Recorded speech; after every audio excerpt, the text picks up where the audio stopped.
ব্যবস্থা যখন সব হয়ে গেছে তখন আর দেরি করাটা ঠিক হবে না। হ্যাঁ হ্যাঁ, এসো সবাই, কাঁধে কাঁধ মেলাই।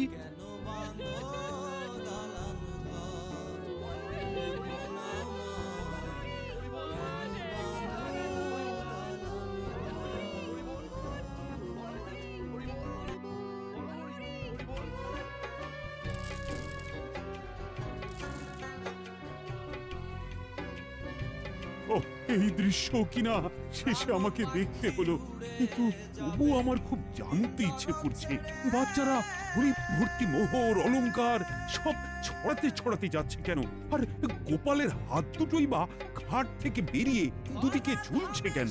মহারাজ, আর একটা ব্যাপার কি আপনি লক্ষ্য করেছেন? কি বলো তো? গোপালের দেহ কারা কাঁধে করে নিয়ে যাচ্ছে? হ্যাঁ হ্যাঁ, ওই তো মন্ত্রী, সেনাপতি, জ্যোতিষী আর পণ্ডিত। আসলে গোপালের এই শেষ যাত্রা আমাদের কিছু শিক্ষা দিয়ে যাচ্ছে মহারাজ। এই যে দেখুন, যারা গোপালকে সহ্য করতে পারত না, এখন তাদেরই কাঁধে গোপাল যাচ্ছে। তার মানে শেষ পর্যন্ত কেউই কারোর শত্রু থাকে না, সবাই মান অভিমান ভুলে কাঁধে কাঁধ মিলিয়ে পার করে দেয়।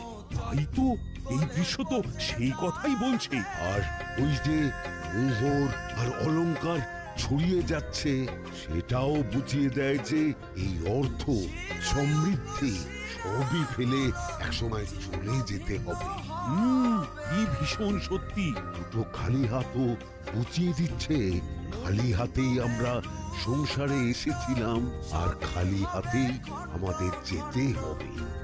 এই চরম সত্যিটা আমি আগে বুঝিনি। গোপাল, তুমি মরে গিয়ে আমাকে চরম শিক্ষা দিয়ে গেলে।